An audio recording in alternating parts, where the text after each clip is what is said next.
May hapon ninyo. May hapon sa inyo. Sige na ba, kumali ko may hapon na sa mga may hapon, di ba? May hapon Cebu. May hapon! That's the spirit.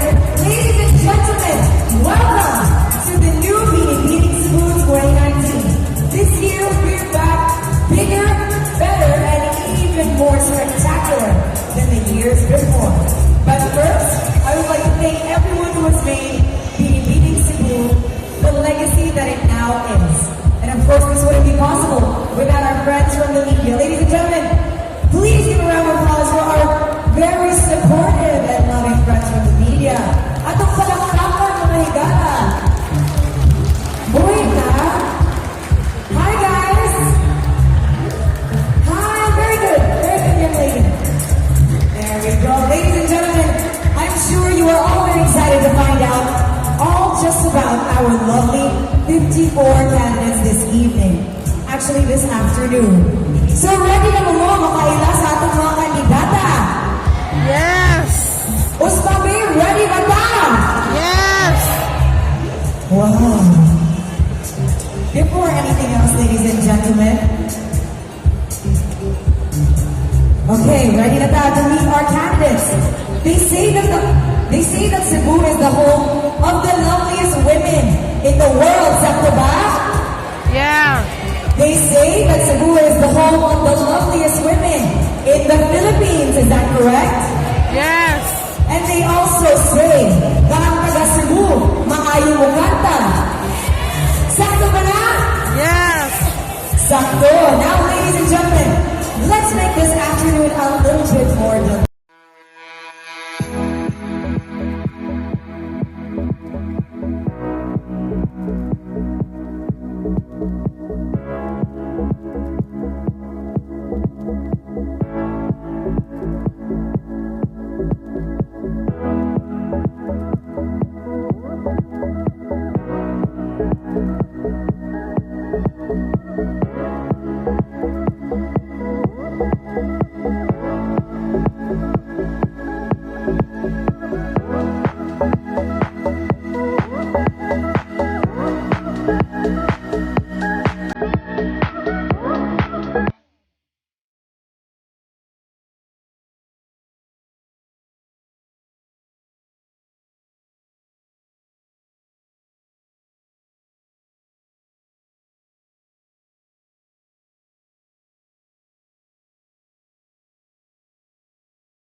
Alright, so guys, welcome back to my channel, and this is Inday the Vlogger, and I have here Miss Alcoy. Hi guys. So I also have a YouTube channel, so I'm gonna shout that out. It's Jackelaine Flamingo, so don't forget to check that out and subscribe. And don't forget to support Miss Alcoy as well. And stay tuned for the Crown Night for Binibining Cebu 2019. Anyhow, Miss Alcoy, now since you started vlogging, di ba, you're an international vlogger na. Yeah. When did you decide na mag-vlog? So it was around like a year and a half ago. Kami sa akong papa, it's okay if I speak Bisaya. Kami sa akong papa, we used to travel a lot on the road when we go to America because I worked there as a teacher aide for preschool kids. And so during our road trips, I would pick up my camera, start editing, and then I guess that's where it started. Murag na-inspire lang ko because people were saying, you're traveling, why don't you make it into a vlog? We'd love to see what you do there. Right. Well, actually, that's everything started as being a vlogger, right? Yeah. Namarag, out of the blue na, why not make it a habit? Why make it into a passion? Ba?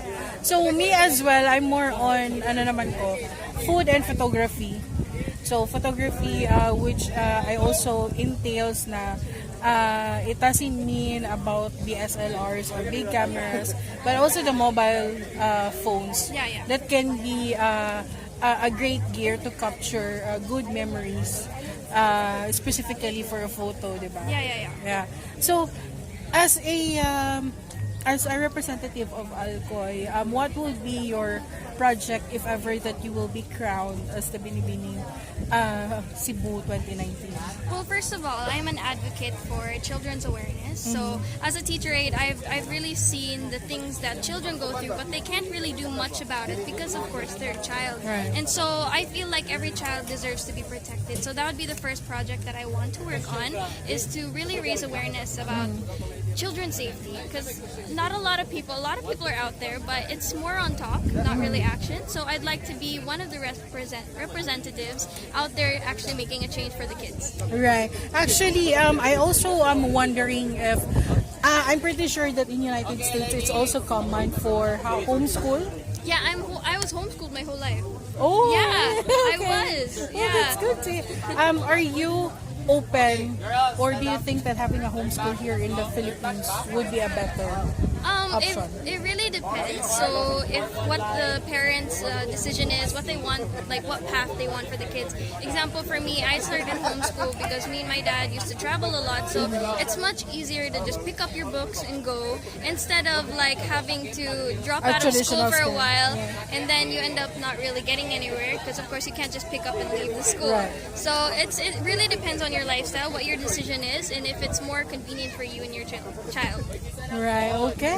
Thank you so much, Miss Alcoy. Thank you so much. And we'll see you on the crowning night. Yes. Bye. Bye.